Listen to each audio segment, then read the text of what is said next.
Hello friends, welcome back to our channel. आज जो है हम भारत भूगोल की कक्षा में जो प्रायद्वीप पठार का दूसरा भाग करेंगे। और कल जो है हमने प्रायद्वीप पठार के पर्वत देखे थे और पर्वत वाला जो टॉपिक है हमने क्या कर दिया था, कल जो है कंप्लीट कर दिया था। आज का जो टॉपिक होगा हम क्या करेंगे, पठारों के बारे में चर्चा करेंगे।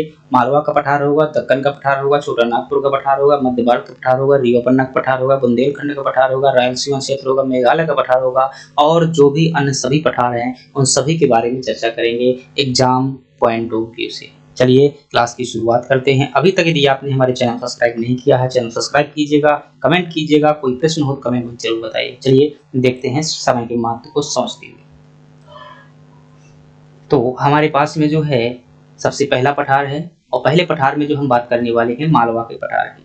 फ्रेंड्स से बड़े ध्यान से बातों को समझिएगा कि जो मालवा का पठार है ये आप देख पा रहे हैं यहाँ पर कि जो रेड कलर से पठार बना हुआ है ये मालवा का पठार है। इधर की ओर जो ये पर्वत श्रृंखला ये कौन सी है, अरावली पर्वत श्रृंखला है।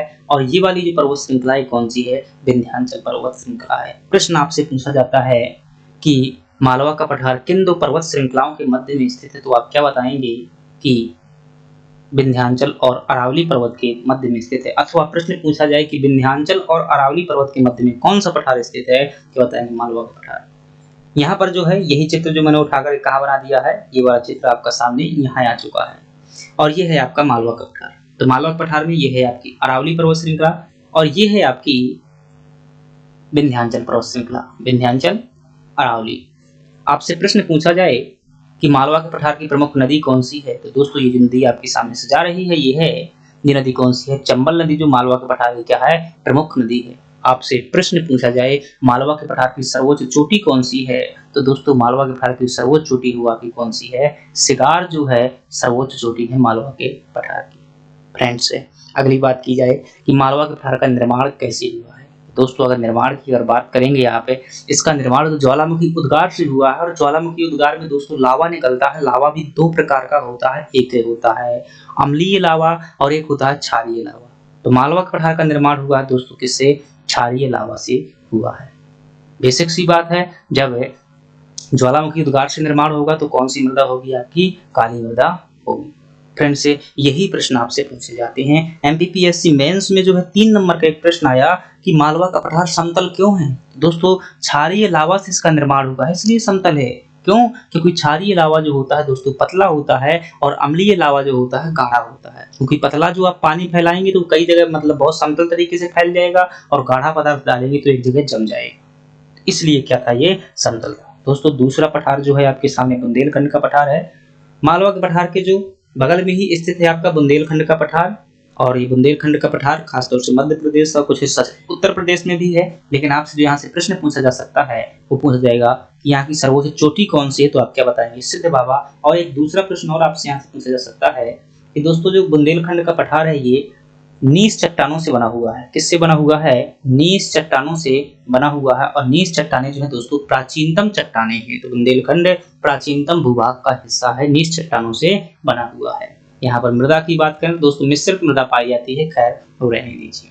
अगले पठार की बात करते हैं और अगला पठार है आपके सामने दोस्तों मध्य भारत का पठार। मध्य भारत के पठार की बात करें फ्रेंड्स से, तो ये आप देख पा रहे हैं जो ब्लैक कलर से बना हुआ है ये आपका कौन सा पठार है, ये आपका मालवा का पठार है। और मालवा के पठार के ऊपर जो रेड कलर से आप देख पा रहे हो कौन सा पठार है, आपका मध्य भारत का पठार है। दोस्तों मध्य भारत का पठार मुख्य रूप से कहाँ पर स्थित है, ये आपका मध्य प्रदेश में स्थित है। यहाँ पर मृदा की बात करें दोस्तों तो जलोढ़ मृदा पाई जाती है। फ्रेंड्स बड़ी ध्यान समझिएगा, ये जो नदी जा रही है आपकी, ये जो आपकी नदी जा रही है ये नदी कौन सी है फ्रेंड्स, से मालवा के पठार से निकलकर जो नदी जा रही है चंबल नदी है और कहाँ पहुंचती है, मध्य भारत के पठार में पहुंचती है। और मध्य भारत के पठार में फ्रेंड्स बहुत ज्यादा ये क्या करती है, अपरदन करती है। और कौन सा अपरदन करती है, अवनलिका अपरदन करती है। मोस्ट इंपोर्टेंट प्रश्न है, आपसे पूछा जाता है कौन सी नदी अवनलिका अपरदन के लिए जानी जाती है, आप क्या बताएंगे, चंबल नदी। दोस्तों जो मध्य भारत का पठार है वो क्या है, आपका बीहड़ प्रभावित क्षेत्र है। बीहड़ मतलब कि बहुत बड़े बड़े गड्ढे होना, और ये गड्ढे किस कारण होते हैं, अवनलिका अपरदन नदी के गड्ढे बन जाते हैं नदी से। तो ये क्या है, बीहड़ प्रभावित क्षेत्र है। यहाँ पर बहुत सारे डाकू भी रहते हैं, बहुत बड़े बड़े बीहड़ बन गए हैं तो यहाँ डाकू लोग रहते हैं, छिप जाते हैं। आपसे पूछे प्रश्न है कि चंबल का उपात्र प्रदेश किसे कहा जाता है, या रेंगती हुई मृत्यु किसे कहा जाता है, तो आप क्या बताएंगे? मध्य भारत के पठार को कहा जाता है, क्योंकि यहाँ चंबल नदी दोस्तों बहुत ज्यादा वो मतलब बीहड़ अपरदन करती है। चलिए अगले पठार की बात करते हैं, और अगला पठार है आपके सामने छोटा नागपुर का पठार। दोस्तों छोटा नागपुर के पठार को आप ध्यान पूर्वक देखेंगे, खैर सब कुछ छोड़िए, पहले चित्र देखिएगा। ये जो है आप देख पा रहे हैं छोटा नागपुर का पठार है पूरा का पूरा। यहाँ से देखेंगे बीच से जो है एक नदी जा रही है, और इस नदी का फ्रेंड्स नाम क्या है? दामोदर नदी। तो आपसे पूछे छोटा नागपुर के पठार को कौन सी नदी दो भागों में बांटती है? एक बार बड़े मैप में देख लीजिए, भारत के मैप में ये जो ग्रीन कलर से हिस्सा देख पा रहे हैं, ये आपका क्या है? छोटा नागपुर का पठार है। दोस्तों यह पठार आपका झारखंड, बिहार, उड़ीसा और पश्चिम बंगाल के कुछ हिस्सों में क्या है? विस्तृत है। फ्रेंड्स बीच से नदी जाती है जिसका नाम है दामोदर नदी, और इस पठार को दो भागों में बांट देती है। ऊपर वाला भाग क्या कहलाता है? रांची का पठार कहलाता है, और जो नीचे वाला भाग है दोस्तों वो क्या कहलाता है? हजारीबाग का पठार कहलाता है। दोस्तों जो रांची का पठार है, यहाँ पर क्या पाई जाती है? एक पर्वत चोटी पाई जाती है जिसे हम क्या कहते हैं? पारसनाथ पहाड़ी के नाम से जाना जाता है। पारसनाथ पहाड़ी दोस्तों बहुत महत्वपूर्ण है। यहाँ पर एक जैन तीर्थ स्थल भी स्थित है, यहाँ पर एक जैन मंदिर भी स्थित है इस पारसनाथ पहाड़ी पर।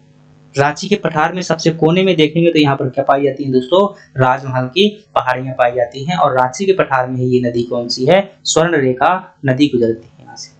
कौन सी नदी गुजरती है आपकी? स्वर्ण रेखा नदी गुजरती है। फ्रेंड्स जो हजारीबाग का पठार है, जो छोटा नागपुर के पठार का इस साइड का हिस्सा है, ये जो है अपने कोयला भंडार के लिए जाना जाता है, और इसे भारत का क्या कहते हैं? रूर प्रदेश कहते हैं। रूर प्रदेश दोस्तों जर्मनी में स्थित है, और वह कोयला भंडार के लिए जाना जाता है। चूंकि यहाँ भी कोयला पाया जाता है, इसलिए इसे भारत का रूर प्रदेश कह दिया जाता है। दोस्तों छोटा नागपुर के पठार में कुछ गोलाकार जो है संरचनाएं पाई जाती हैं, जो आप जो देख पा रहे हैं, इन्हीं क्या कहते हैं? पाट भूमि कहते हैं। ये विशेष प्रकार की क्या है? स्थलाकृति है, कभी कभी पेपर में आ जाता है। आपसे पूछे कि विश्व का आश्चर्यजनक खनिज स्थल किसे कहा जाता है? दोस्तों छोटा नागपुर को पठार कहते हैं, क्योंकि यहाँ पर जो है बड़ी मात्रा में कोयला जैसे खनिज पदार्थ, लोहा, बहुत से खनिज पदार्थ यहाँ पाए जाते हैं। हम बात करेंगे अभी खनिज पदार्थों वाला टॉपिक आएगा तो उसमें बात करेंगे। तो इतनी बातें आपको समझ आई? चलिए आई होप समझ में आ गई। चलिए आगे बात करते हैं, और जो हमारे पास में एक सेकंड रुकिएगा फ्रेंड्स।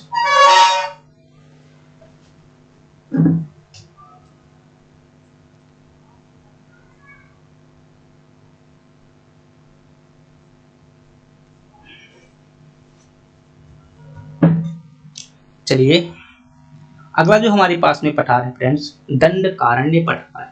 और ये दंडकारण्य पठार वही है जो भगवान राम जो है इस दंडक वन में जो रहे थे, वही दंडकारण्य का क्या है? पठार है। फ्रेंड्स ये दंडकारण्य का पठार जो है आप यहाँ पर देख पा रहे हैं कि छत्तीसगढ़ में, उड़ीसा में, तेलंगाना में और महाराष्ट्र के कुछ हिस्सों में क्या है? विस्तृत। तो कहाँ कहाँ पर ये विस्तार है इसका?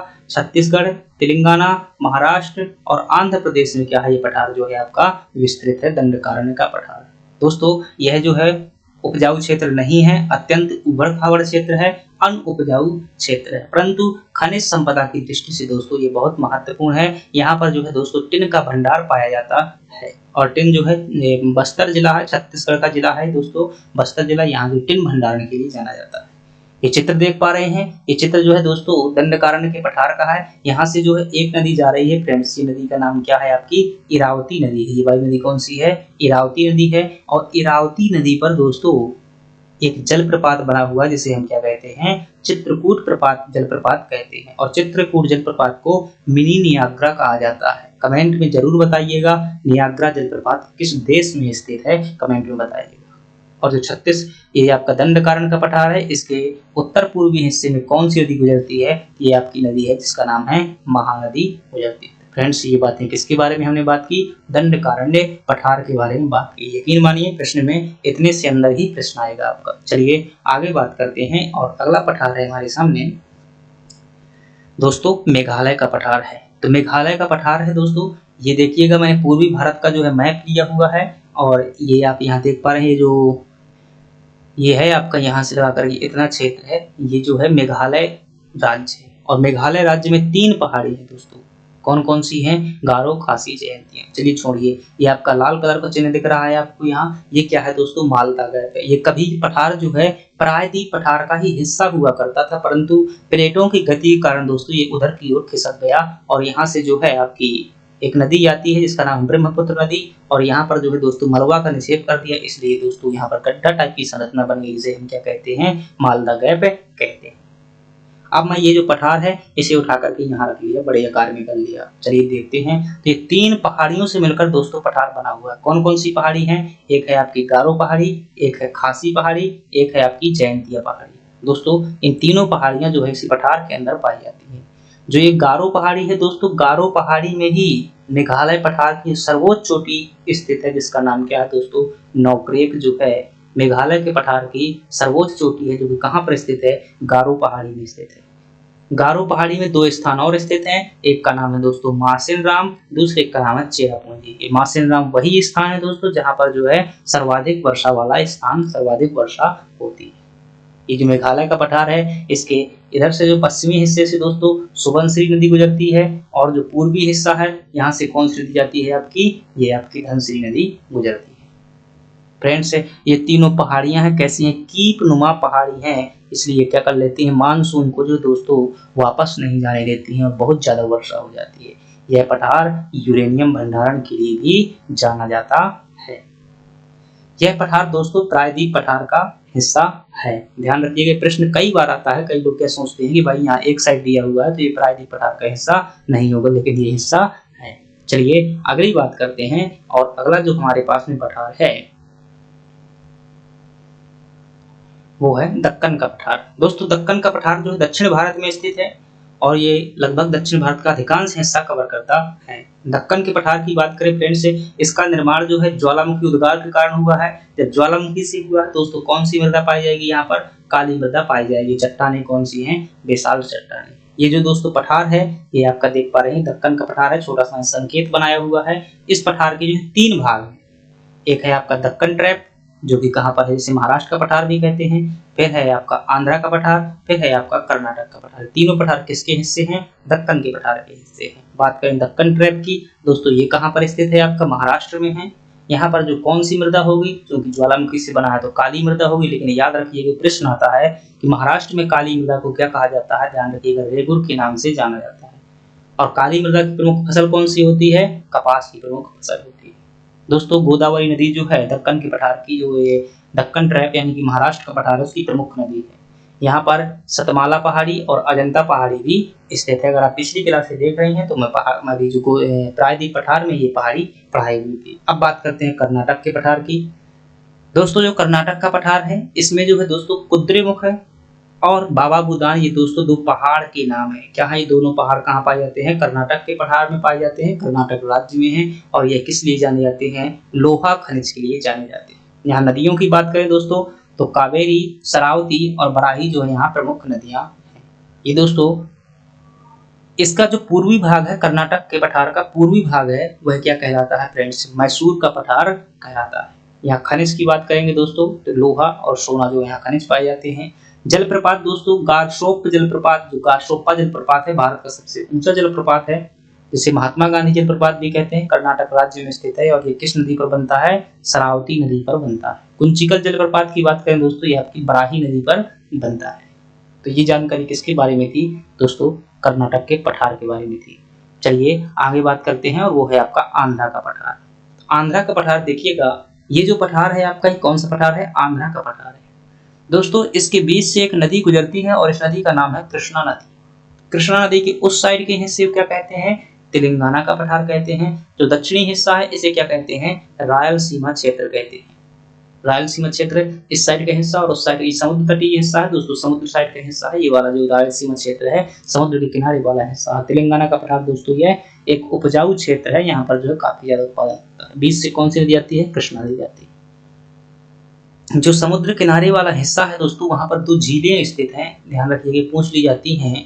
एक झील का नाम है, ये वाली झील है, इसे कहते हैं हम कोलेरू झील, और ये कहाँ पर स्थित है दोस्तों? आंध्र प्रदेश में स्थित है। और दूसरी झील है आपकी पुलिकट झील, ये भी आपकी आंध्र प्रदेश और तमिलनाडु दोनों की सीमा पर स्थित है। तो फ्रेंड्स, इस प्रकार से हमने किसकी जानकारी देखी, भारत के जो भी प्रायद्वीप के अंतर्गत जितने भी पठार थे उनके बारे में देखा। फ्रेंड्स, अगर आपको जानकारी अच्छी लगी है और आपको लगा है कि भाई यहाँ ये चीज़ें जो मेहनत से आई हुई हैं, प्लीज़ सब्सक्राइब करिएगा और कोई प्रश्न हो तो कमेंट बॉक्स में ज़रूर बताइएगा। चलिए फ्रेंड्स, धन्यवाद।